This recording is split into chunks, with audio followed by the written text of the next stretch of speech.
Welcome to my YouTube channel. I am going to start next video in form of business organization, that is part 3. Today we will discuss partnership business. Let's start. What is partnership business?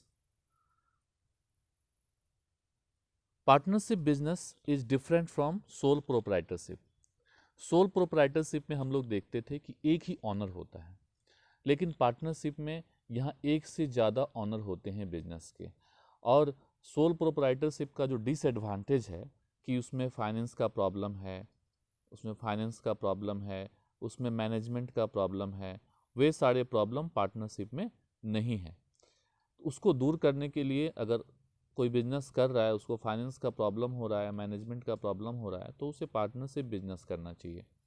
Partnership में क्या होता है कि ज़्यादा capital investment होता है, बहुत सारे लोग मिल के पैसा लगाते हैं तो ज़्यादा कैपिटल लगा होता है, बहुत सारे लोगों का स्किल और नॉलेज लगा होता है, बहुत सारे लोग अगर लॉस होता है तो उसको शेयर करते हैं, रिस्क को शेयर करते हैं।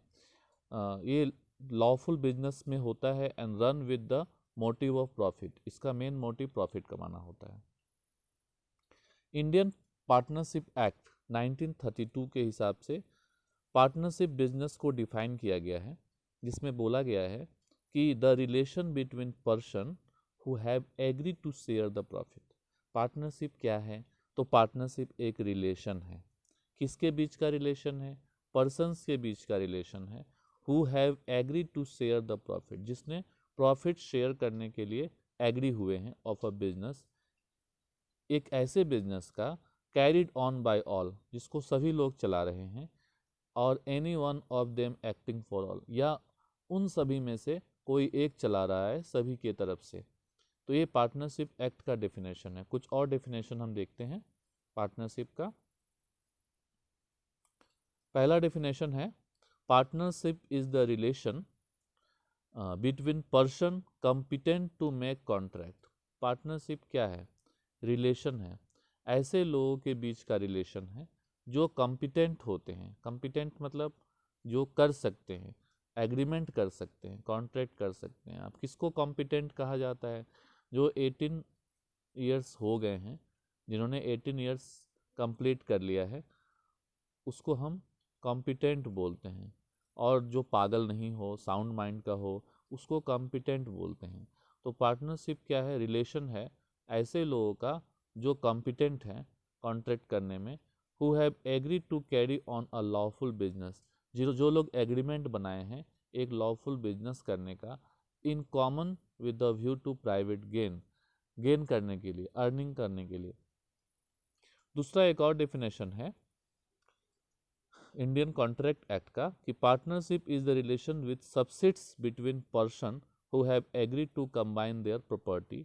पार्टनरशिप एक रिलेशन है, लोगों के बीच का रिलेशन है, जो लोग अपने प्रॉपर्टी को कंबाइन करने के लिए एग्री हुए हैं, अपने लेबर को, अपने स्किल को कंबाइन करने के लिए एग्री हुए हैं किसी बिजनेस के लिए, and to share the profit therefrom between them, और उस बिजनेस से होने वाले प्रॉफिट को आपस में शेयर करने के लिए एग्री हुए हैं।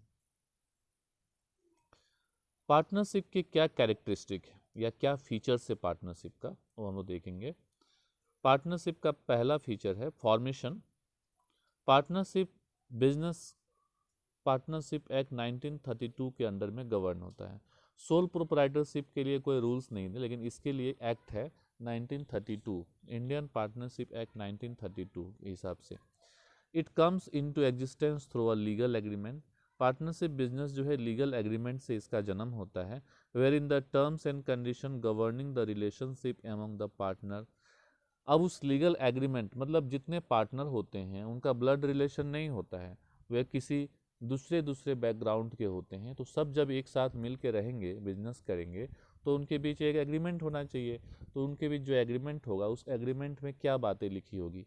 उसमें लिखी होगी कि प्रॉफिट कैसे शेयर करेंगे, लॉस कैसे शेयर करेंगे, बिजनेस किस तरह कंडक्ट करेंगे, ये सारी चीज़ें उसमें लिखी होगी, टर्म्स एंड कंडीशन लिखी होगी, और उस टर्म्स एंड कंडीशन पे सारे पार्टनर एग्री करेंगे। It may be pointed out that the business must be lawful. Partnership business में एक चीज़ ध्यान देना है कि बिजनेस क्या होना चाहिए? लॉफुल होना चाहिए। और इसका मोटिव क्या होना चाहिए, प्रॉफिट होना चाहिए। अगर हम सोशल सर्विस के लिए अगर बिजनेस कर रहे हैं तो हम पार्टनरशिप बिजनेस नहीं कर रहे हैं। Two people coming together for charitable purpose, अगर चैरिटेबल पर्पज के लिए अगर दो लोग साथ में आ रहे हैं and not constitute a partnership, उसको हम लोग पार्टनरशिप नहीं कह सकते, वो पार्टनरशिप एक्ट 1932 के अंडर में नहीं आएगा। नेक्स्ट है लायबिलिटी। अगर हम लायबिलिटी की बात करें, the person of a firm, the partner of a firm have unlimited liability, तो इसकी लायबिलिटी अनलिमिटेड होती है, जिस तरह सोल प्रोप्राइटरशिप की लायबिलिटी अनलिमिटेड होती है। इसका मतलब ये हुआ कि पर्सनल एसेट्स जो होता है पार्टनर का, उसको भी यूज किया जा सकता है डेब्ट पेमेंट करने में, अगर बिजनेस का एसेट सफिशिएंट नहीं है तो। The payments, the partner are jointly and individually liable for the payment of डेब्ट, सारे पार्टनर ज्वाइंटली लाइबल होते हैं कोई भी डेब्ट पेमेंट करने के लिए।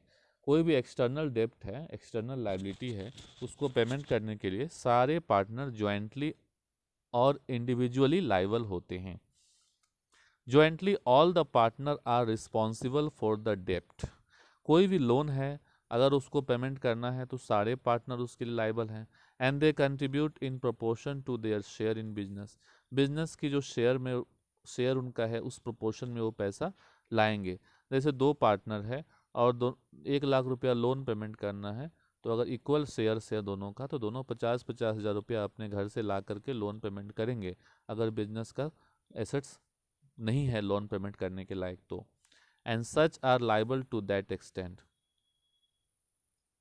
Individually to each partner can be held responsible repaying the डेब्ट ऑफ द बिजनेस, ज्वाइंटली भी देना है और इंडिविजुअली भी देना है। अगर ज्वाइंटली देने के बाद भी, मान ले दो पार्टनर है ए और बी, ए का एसेट्स 5 लाख है और बी का एसेट 10 लाख है, लेकिन लोन 50 लाख का है, तो ए और बी उसको अपने घर से उसको पेमेंट करेंगे, इंडिविजुअली उनको पेमेंट करना पड़ेगा। However, such a partners can later recover from other partner an amount of money equivalent to the share in liability defined as per the partnership agreement. जैसे अगर बिजनेस को 10 लाख रुपया का लोन अगर पेमेंट करना है और बिजनेस का लोन, बिजनेस का एसेट बेच करके भी, या बिजनेस का एसेट से 10 लाख में 5 लाख पेमेंट हो गया तो 5 लाख बचा हुआ है।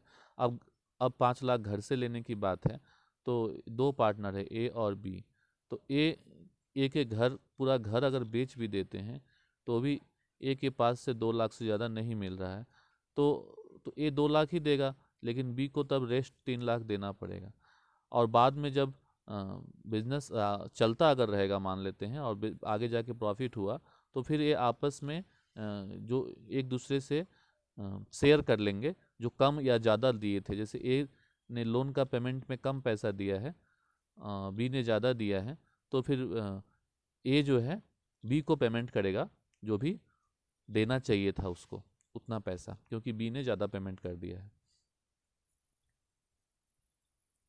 अब आते हैं रिस्क शेयरिंग की बात करते हैं, रिस्क बियरिंग की बात करते हैं। सारे पार्टनर मिल करके रिस्क बियर करते हैं, बिजनेस का एक टीम की तरह रिस्क बियर करते हैं। रिवार्ड भी आता है तो उसको भी सारे मिल करके शेयर करते हैं उनके एग्रीड रेशियो में। However they also share losses in the same ratio in the event of the firm incurring losses, अगर बिजनेस में प्रॉफिट की जगह लॉस होगा तो लॉस को भी वो लोग उसी तरह शेयर करते हैं जिस तरह प्रॉफिट को शेयर करते हैं। नेक्स्ट है decision making and control. The partner shares amongst themselves the responsibility of decision making, control of the day to day activity, सारे पार्टनर मिल करके डिसीजन लेते हैं बिजनेस की डे टू डे एक्टिविटी को, और बिजनेस को कंट्रोल भी करते हैं, सारे पार्टनर मिल के करते हैं। Decisions are generally taken with mutual consent, सारे लोग मिल करके बैठ करके डिसीजन लेते हैं, म्यूचुअली एग्रीमेंट बना करके डिसीजन लेते हैं। Thus, the activity of a partnership firm are managed through the joint effort of all the partner. इसलिए पार्टनरशिप बिजनेस की जो भी एक्टिविटी होती है वो सारे पार्टनर का ज्वाइंट एफर्ट से होती है। नेक्स्ट है कंटिन्यूटी। अब ऐसे बिजनेस की कंटिन्यूटी की क्या बात करें, partnership is the characterise of lack of continuity, इसमें कंटिन्यूटी नहीं होती है, क्योंकि इसके पार्टनरशिप एक्ट 1932 में लिखा हुआ है कि अगर कोई भी पार्टनर का डेथ हो जाता है, चाहे कोई पार्टनर रिटायर होता है, इंसॉल्वेंट हो जाता है, पागल हो जाता है, चाहे कोई भी कारण होता है जिसके कारण बिजनेस नहीं चलाने लायक है, तो बिजनेस को बंद करना पड़ेगा। ये पार्टनरशिप एक्ट 1932 के हिसाब से। तो इसीलिए ये बिजनेस में कंटिन्यूटी नहीं रहती है। द रिमेनिंग पार्टनर में if they so Dzire continue the business on a basis of a new agreement. Business बंद हो जाएगा। सपोज 3 पार्टनर है, ए बी सी। अब सी के साथ कुछ कॉन्फ्लिक्ट हो गया, सी बोला कि हम नहीं रहेंगे बिजनेस में, तो अब ए बी सी तीनों मिल करके बिजनेस को बंद करेंगे। बंद करने के बाद अगर ए और बी चाहेंगे तो फिर दोबारा से उसको रीस्टार्ट कर सकते हैं, लेकिन पहली बार बिजनेस बंद हो जाएगा। इसलिए इस बिजनेस में कंटिन्यूटी नहीं रहती है। नेक्स्ट है नंबर ऑफ पार्टनर्स की बात करें तो इसमें मिनिमम 2 पार्टनर तो होना ही पड़ेगा, मिनिमम 2 तो होना ही पड़ेगा। मैक्सिमम के लिए कुछ नियम है। The minimum number of partner needed to start a business in a firm is 2 और maximum according to section 464 of company act 2013 maximum number of partner in a partnership firm can be 100 मतलब 100 हो सकता है, लेकिन it present नहीं है 100। It present कितना है?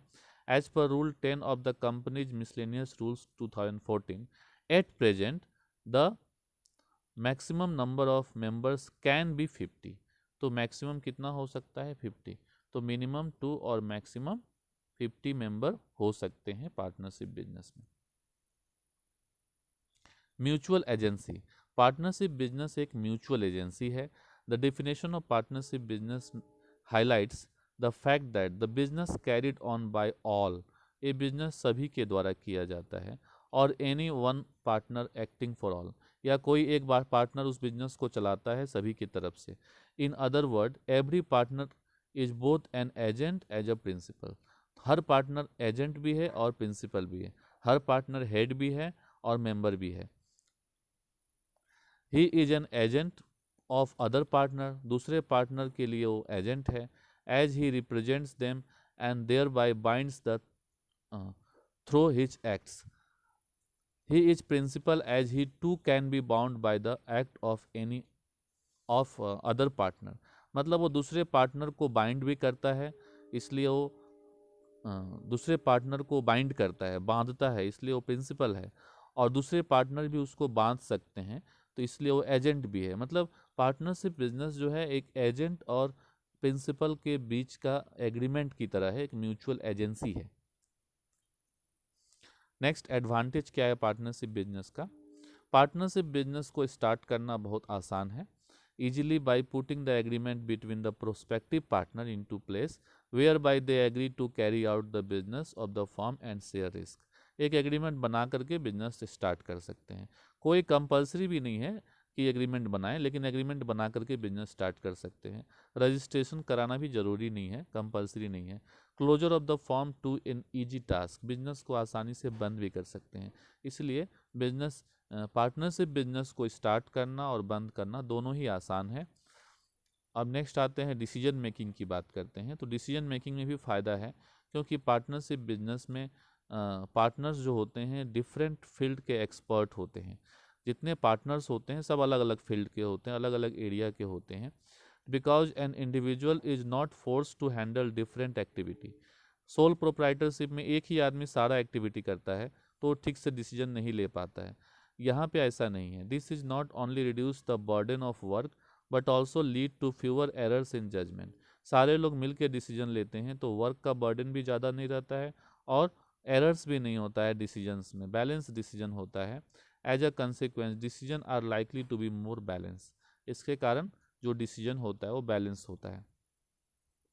अब बात करते हैं फंड की। तो पार्टनरशिप बिजनेस में कैपिटल जो होते हैं is contributed by number of partner. बहुत सारे पार्टनर कैपिटल कंट्रीब्यूट करते हैं। This make it possible to raise large amount of fund as compare to sole proprietorship. Sole proprietorship में अकेले आदमी का पैसा लगा होता है, यहाँ बहुत सारे लोगों का पैसा लगा होता है, तो यहाँ फंड बहुत ज़्यादा होता है। And undertake additional operation when needed. और जब चाहे तब वो एडिशनल ब्रांच खोल सकते हैं, एडिशनल एक्सपेंड कर सकते हैं बिजनेस को। नेक्स्ट है शेयरिंग ऑफ रिस्क। रिस्क की शेयरिंग की अगर बात करें the risk involve in running partnership form are shared by all the partner. जो भी रिस्क होता है उसको सारे पार्टनर शेयर कर लेते हैं। This reduce the anxiety burdens stress on the individual partner. Sole proprietorship में ऐसा नहीं है। सोल प्रोप्राइटरशिप में अगर लॉस होता है तो अकेला बियर करना होता है, और प्रॉफिट होता है तो भी अकेला ही लेना पड़ता है। लेकिन यहाँ पे ऐसा नहीं है। यहाँ पे लॉस के समय आपके लॉस को भी लोग बियर करने के लिए तैयार हैं, और आपके प्रॉफिट को भी लोग बियर करने के लिए तैयार हैं। तो जिससे आपको अगर लॉस को बियर हो जाता है तो आपकी एनेक्जिटी, बर्डन, स्ट्रेस कम हो जाता है। अगला जो फ़ायदा है सेक्रेसी की है। पार्टनरशिप फॉर्म जो है उसको लीगली रिक्वायर नहीं है कि वो अपने अकाउंट्स को ऑनलाइन डालना है या इंटरनेट पे पब्लिश करना है और रिपोर्ट सबमिट करना है। ऐसा कोई कंपलसरी नहीं है पार्टनरशिप बिजनेस के लिए। Hence it is able to maintain confidentiality of information relating to its operation. इसलिए पार्टनरशिप बिजनेस अपने बिजनेस से रिलेटेड चीज़ों का कॉन्फिडेंशियल इंफॉर्मेशन रख सकता है। अगर इसको अपना जो भी अकाउंट्स है उसको पब्लिश करना पड़ता तब तो ये अपनी चीज़ों को कॉन्फिडेंशियल नहीं रख पाता, लेकिन इसको पब्लिश करना कंपलसरी नहीं है, इसीलिए ये अपनी चीज़ों को कॉन्फिडेंशियल रख सकता है, अपने इन्फॉर्मेशन को कॉन्फिडेंशियल रख सकता है। नेक्स्ट हम लोग देखते हैं कि इस बिज़नेस के क्या डिमेरिट्स हैं या क्या डिसएडवांटेज, क्या लिमिटेशंस हैं। सबसे पहला लिमिटेशन है अनलिमिटेड लाइबिलिटी। पार्टनर्स का जो पार्टनर्स जो होते हैं ना वो लाइबल होते हैं रीपे करने का, डेप्ट रीपे करने का अपने पर्सनल रिसोर्सेज से।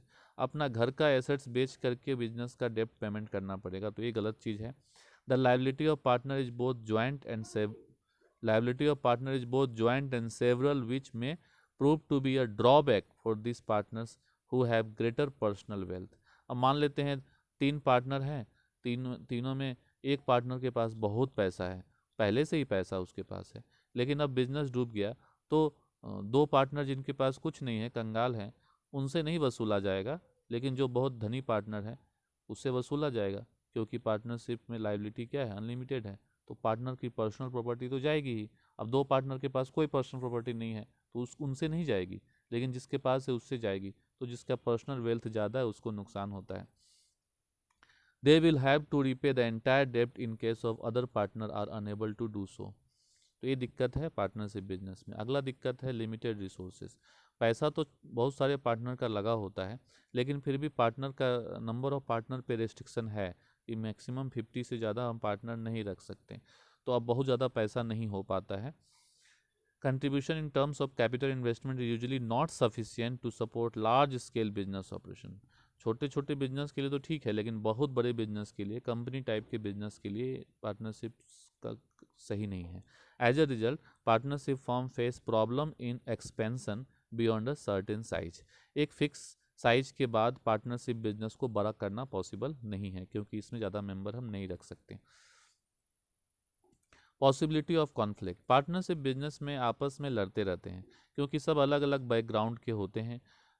Partnership is run by a group of person wherein decision making authority is share. Decision making authority यहाँ पे शेयर होती है। डिफरेंस इन ओपिनियन, सारे लोग अलग अलग ओपिनियन के होते हैं। इसके कारण क्या होता है, उनमें डिस्प्यूट्स होने लगता है। तो अब ये डिस्प्यूट्स, जो decisions of one partner are binding on other partner.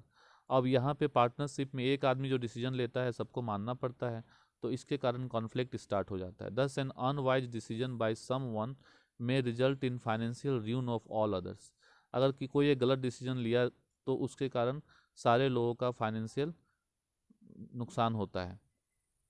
In case partner desire to leave the firm, अब कोई पार्टनर बिजनेस को छोड़ना चाहता है, this can result in termination of partnership as there is a restriction on transfer of ownership.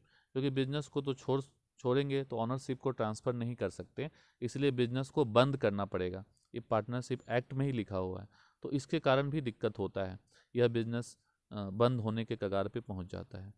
Next है lack of continuity. अब इस business में कंटिन्यूटी नहीं होती है। क्यों नहीं होती है? किसी के डेथ से, रिटायरमेंट से, इंसॉल्वेंसी से, ल्यूनेसी से इस बिजनेस को फ़र्क पड़ जाता है, ये बिजनेस ख़त्म हो जाता है। अब it may result in lack of continuity, इसके कारण इसमें कंटिन्यूटी नहीं होती। हाउएवर द रिमेनिंग पार्टनर, जो बचे हुए पार्टनर है उसको रीस्टार्ट कर सकते हैं फ्रेश एग्रीमेंट बना करके, लेकिन जो एग्जिस्टिंग बिजनेस है वो बंद हो जाता है। नेक्स्ट है lack of public confidence. Public इसमें कॉन्फिडेंस नहीं दिखा पाती है। A partnership firm is not legally required to publish the financial report. अब ये लोग अपने फाइनेंशियल रिपोर्ट को पब्लिश नहीं करते हैं, अपने इन्फॉर्मेशन को सीक्रेट रखते हैं, तो पब्लिक को बहुत सारी चीज़ें इनके बारे में पता ही नहीं चलती है। It is therefore difficult for any member of the public to ascertain the true financial status of a partnership firm. तो एक पार्टनरशिप फर्म का ट्रू स्टेटस का पता नहीं चल पाता है। तो इसीलिए कोई भी पब्लिक ऐसे बिजनेस पे, जो एक्सटर्नल पब्लिक है वो ऐसे बिजनेस पे कॉन्फिडेंस नहीं दिखाती है, विश्वास नहीं करती है। As a result the confidence of the people in the partnership firm is generally low. इसी के साथ ही यह टॉपिक समाप्त होता है। Thank you very much.